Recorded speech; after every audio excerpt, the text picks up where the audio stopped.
Little side note here before we start, I'm going to show you something that I do quite often when I grab a piece of material off the shelf. You look at a piece of stock like this and you say, oh, this is a beautiful piece of material. It's clean, it's square, it's trustworthy. Well, let's find out how trustworthy it really is.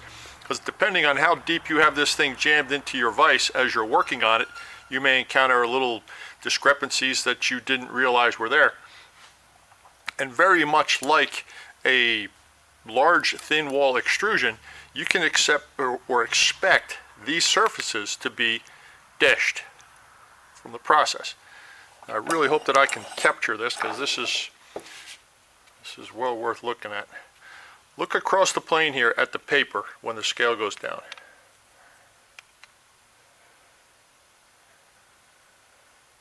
See the gap?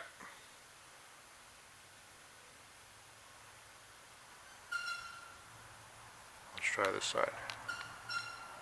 There you go. That's extreme, huh? Now that's the kind of gap that, depending, if you have a full bank on the back surface, then it really doesn't matter because you're hitting a high spot and a high spot. But with this being a dish, as the grip on your jaw deteriorates, this is drastic now, the jaw will ride this particular radius and it will throw your part out of square. And if you're doing one side and then the other side and then you try to tap it down and it just doesn't want to sit, that's because this side is nice and true, but it's this way, and this side is nice and true, but it's this way. So you have a parallelogram. Easiest way to identify and or correct that, aside from fly cutting the whole surface, take a big file that you can trust and just scrape across the back. And I'll guarantee you that you're gonna see highlights on the sides and not on the face.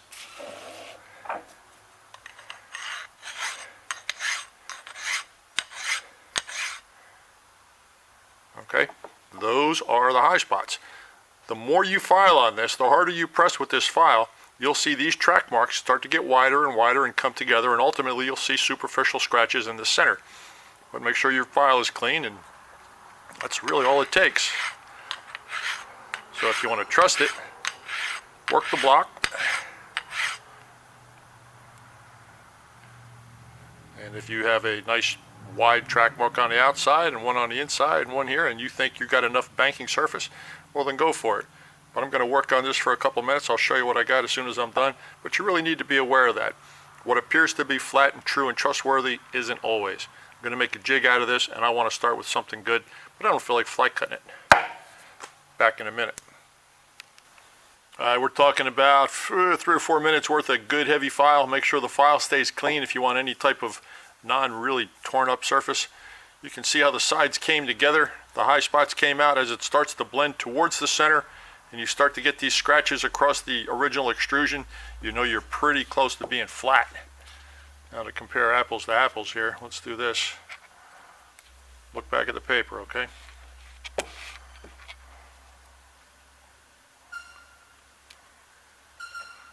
Shadow that out. How about this way? That way.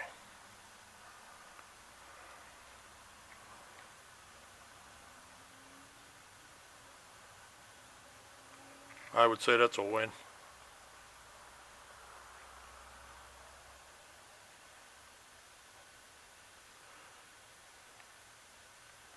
Much better.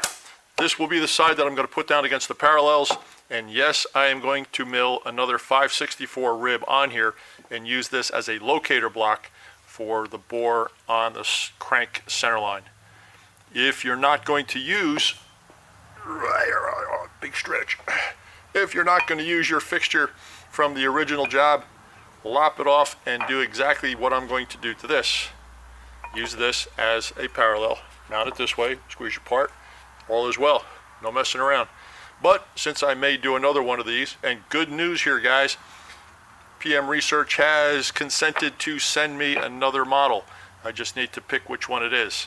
So I haven't made the decision on that yet, but they are on board, so a little cheapy shout out to them.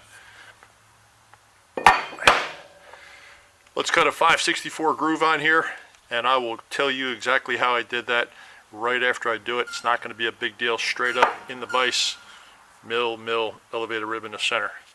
Let's do it. All right, after a little bit of milling, this is the block that I've come up with. This is the 562, 564 rail that will fit in the center of the steam engine. This does not have to be a really super fit inside that frame.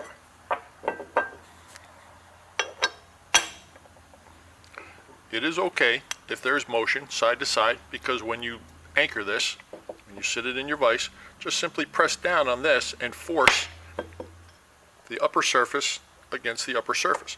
So technically this could be a 1/4 of an inch thick and it'll still work.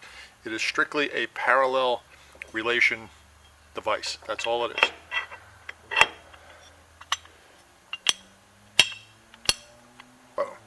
Now, once this is correctly installed in the vise, we coincidentally have a vertical surface in line with the y-axis plane and a vertical surface in line with the x-axis plane. I'm going to put this in there. I'm going to indicate this flat true. It should be true because of this block. If this block is off, then these flats will be off. And then the rotation will come in to make sure that this is true as well. Once that is established, I'm going to stick this pin in right there. I'm going to indicate this pin because that notch was driven by a 200 diameter pin. And as soon as it's concentric, we're going to put the caps on, we're going to cross our fingers, and we're going to push the go button and step back. Alright, there you go. That's what it looks like. This is going to go against the stationary jaw in the machine because when it was machined, it was against the parallels on this surface. So I can trust this to be true. That is the side against the stationary jaw. Let's do it.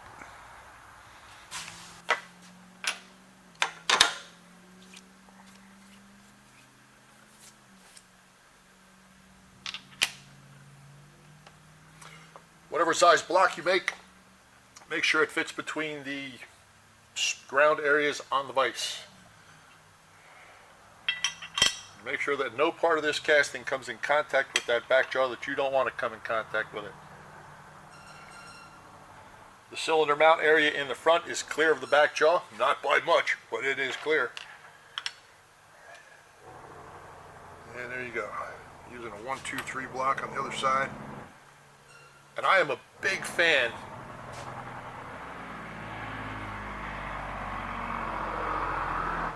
that's a big truck.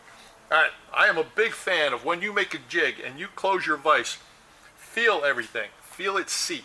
If it moves, chances are there's something wrong going on. Seat it, hold it, open your vise, and do it again. If it rocks, if it bumps, if it jumps, check it out. Find out what's going on. I'm going to put the camera around the back, and we're going to indicate those 2 notches right there to be sure. Let's do it. Once the part is securely clamped in the vise, tram both of those faces, upper and lower, on the X and Y planes.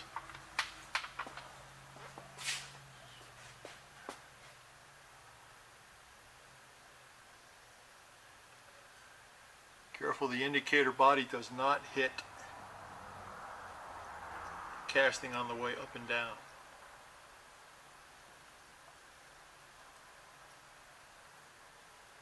Top is about 2/10 before, bottom is about 4. I'm going to leave it.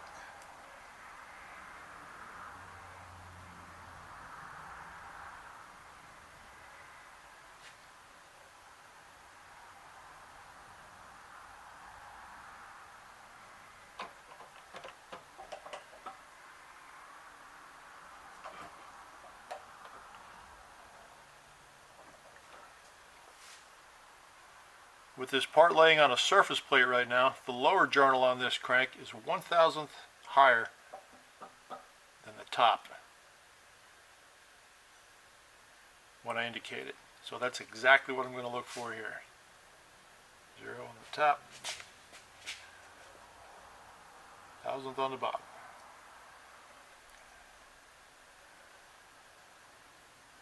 That is exactly how it reads on the surface plate. That is exactly how I'm going to cut it. Snug it up, don't crush it. It is a casting. And knowing that the banking surface on the aluminum block is narrower than where the 1, 2, 3 block is hitting, it may have a tendency to spread. Maybe, maybe not. There is a ribbon here that'll probably give it some integrity. I am putting one of my handy dandy homemade jacks underneath the bottom here, just on the high spot, just to give it a little extra support.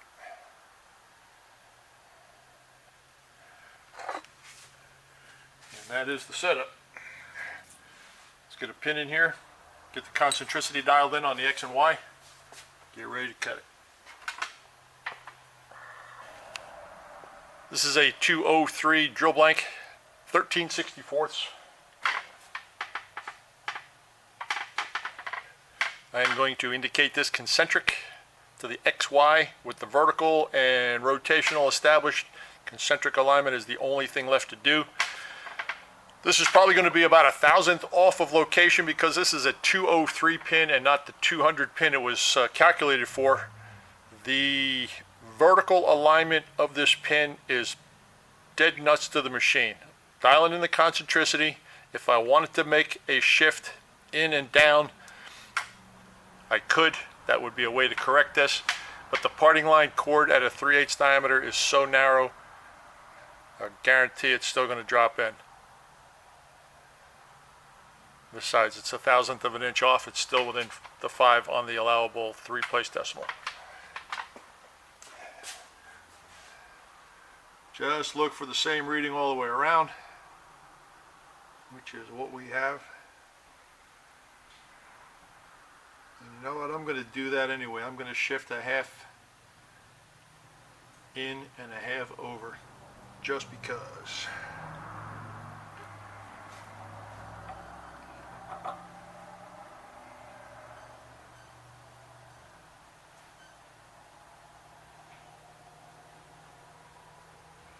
There you go.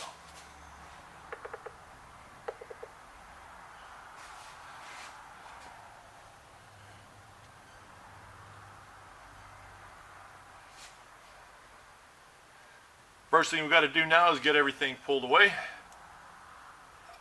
get the bearing caps back on, and get rid of that notch. Bearing caps are successfully reinstalled. Very first operation here. I have the inside lined up flush on the top and the bottom within reason. If there is any step on the outside of the surface that you are approaching from, you must establish a decent footprint first, or whatever tools you put on there are going to walk off the high side and come this way. So this is a 3/8 end mill. I am going to spot face the end of the journal and the frame, and then we're going to punch the center out of it and go from there. This is where you find out how rigid the setup is. Everything zeroed. Little holy water on your head. Here we go.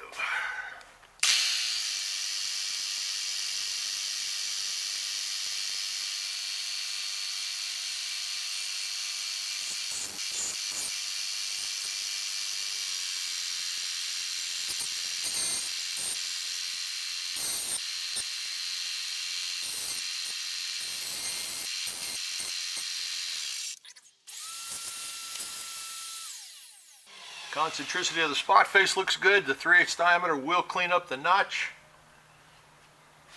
It does appear to be on center, which is also a plus. Change over to a smaller end mill. Pick away.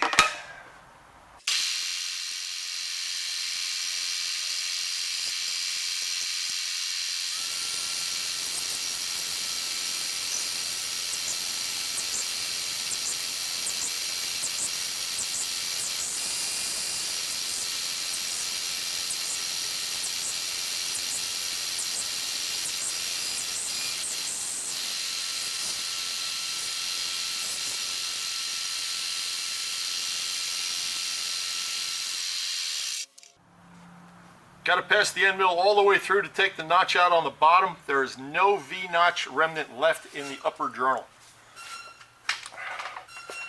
Let's take a close-up look at that.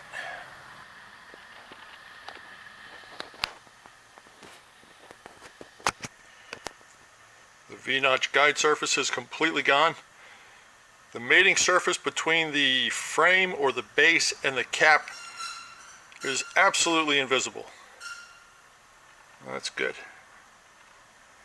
I'm very pleased with that. The large diameter on the top, the spot face, is where the 3/8 reamer will go in. This is where we're going to have to be real careful that the diameter of this cutter, the non-fluted, doesn't hang up and bind on this and cause a whole bunch of trouble passing through the bottom section here. We'll keep our fingers crossed and do it nice and slow. Let's do it.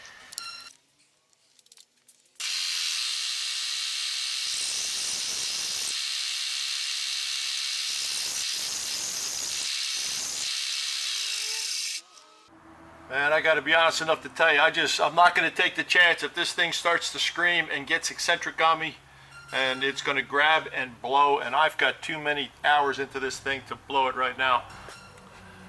Okay, there are few things in a machining environment more dangerous than plunging an end mill through a part and running out of flute as you pass through the part.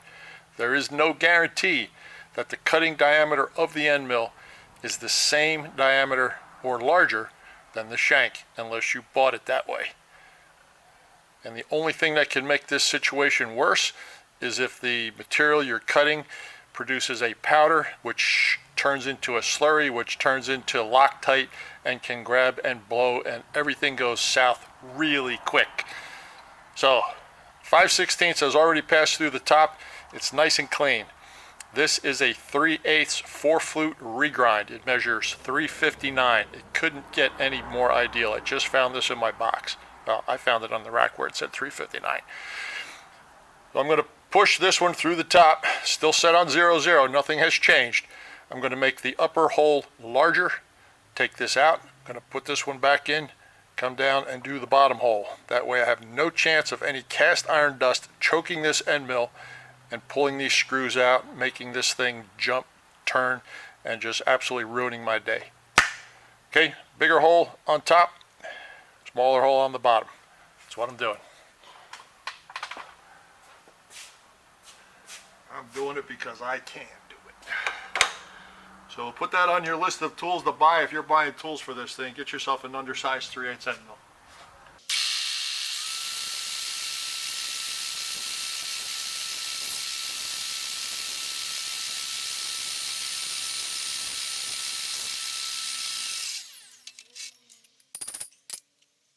You can see that there is plenty of room now. We're going to get through there with no problem whatsoever.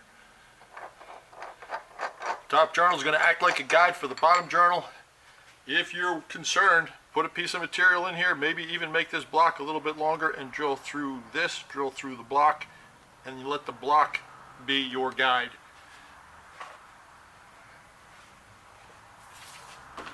Let the block be your guide.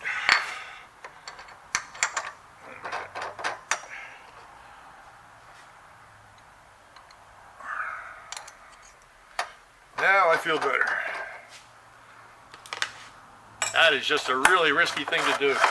Like if you've been watching this series, when I put that 969, 959, whatever size end mill it was down through the cylinder, that was a real pucker your butt moment.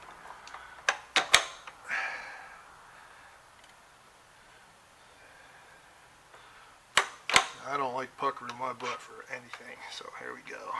Look at that. Beautiful. Beautiful.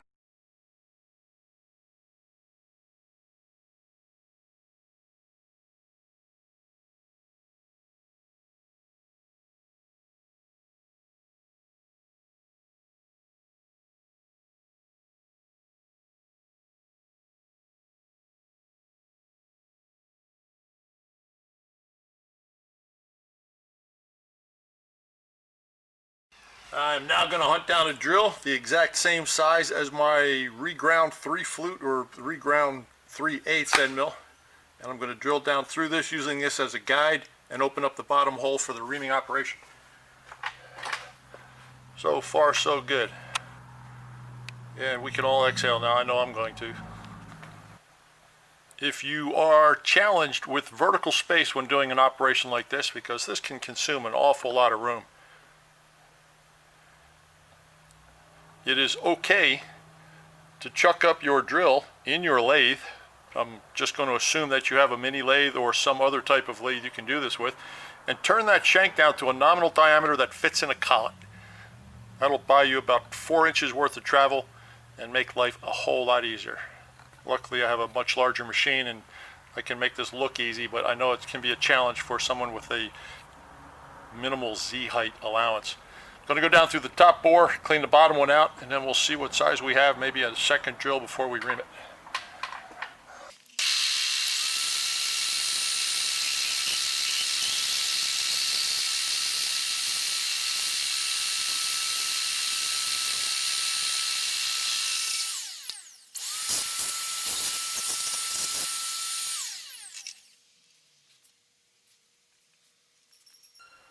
This is not something I do a lot of, but I am going to go for the reamer right now. This hole is about 345. It's about 30 under, which is more than I normally leave. But I have a nice concentric footprint up top and a nice clean hole through it, and I am confident that this will work. 375, 6 flute, straight flute, high speed reamer. I don't see the need for a spiral flute. The parting line between the top and the frame components is nearly invisible. It's not going to be a grab point. If 2 flutes are on the parting line, you have 4 flutes that aren't. So I think the load or the influence on the reamer is minimal, and this application does not require a spiral flute reamer.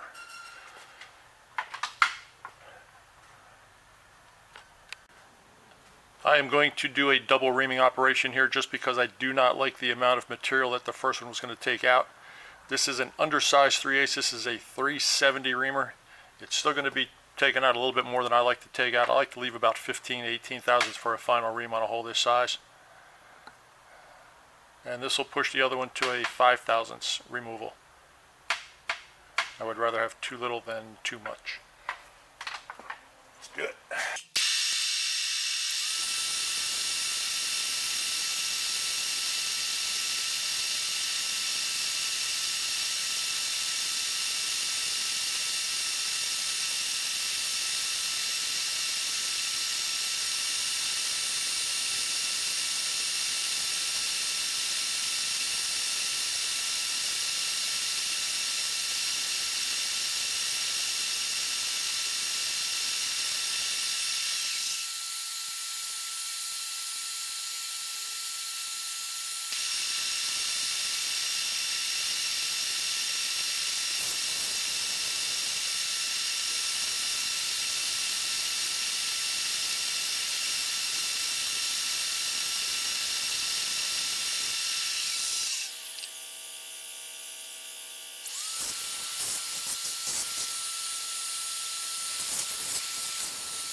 And that, my friends, is the end of the frame, the base.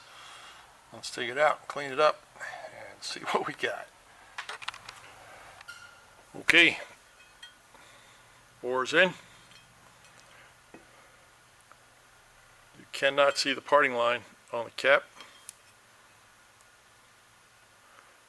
Now, chances are there's going to be a feather burr right there. I would highly recommend deburring both of those when you pull it out. 376 pin, 375 pin.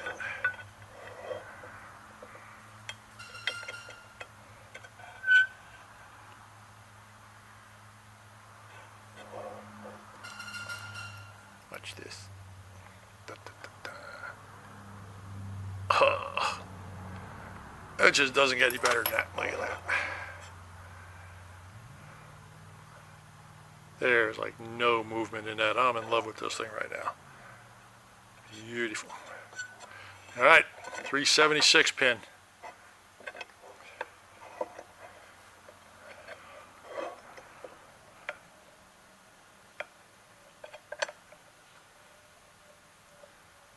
And that is a no way, guys. No way.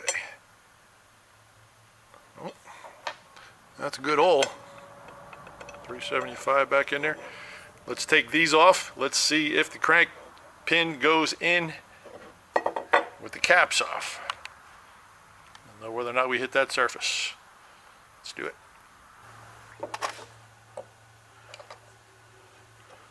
Screws are out, and I agree with everybody that said get rid of those little Philister head screws. I am not a fan either. Hex head would be so much nicer, or threaded studs and nuts. I just may do that, but for the time being, I'm going after it as is.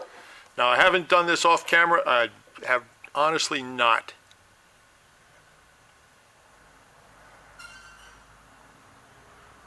Just because I'm from a world of molds originally. I'm going to do this for now. I'm going to put an X on that and an X on this.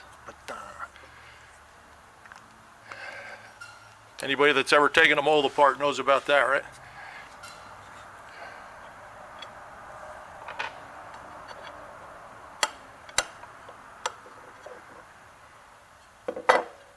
There's one. There's two.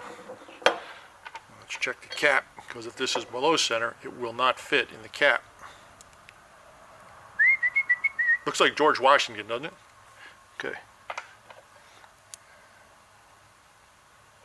Oh, you know, it's got to be Christmas, because it just doesn't get any better than that. I'm loving it.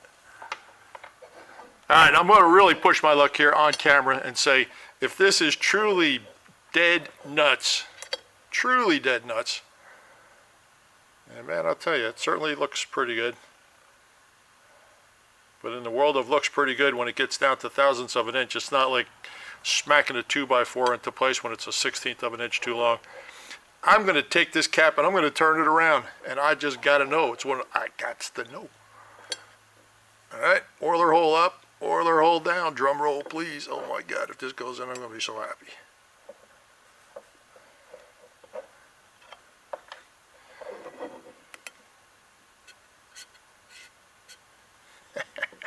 Say it ain't so. Look at that, even backwards it works. Are you kidding me? Let's try this one.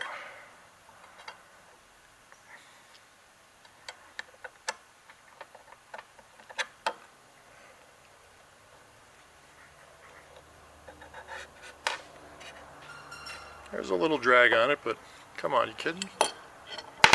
Obviously not that much drag.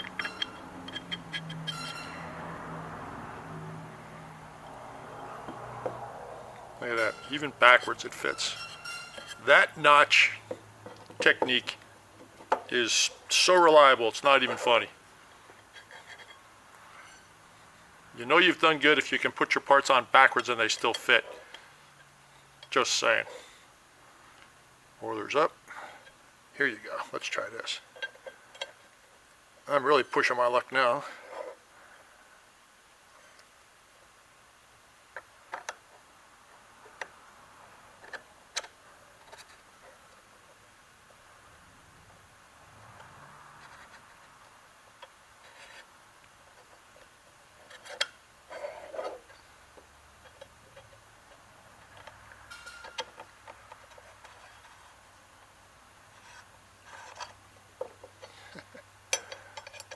Alright, I'm having way too much fun here. Oh my God. Left to right, right to left, upside down, it doesn't matter. Hit the numbers, it works out every time. That's how you do it. That's how I did it. You do it however you need to do it. And I am just truly glad this one's in the books. There's an awful lot of figuring going on here, and it's a whole lot of fun. I appreciate you watching, and to everybody that had part of my 100,000 subscriber milestone, I appreciate every one of you from the bottom of my heart. Thank you. Joe Pye Advanced Innovations in Austin, Texas. Ta-da. I am out, and I'm smiling. See ya.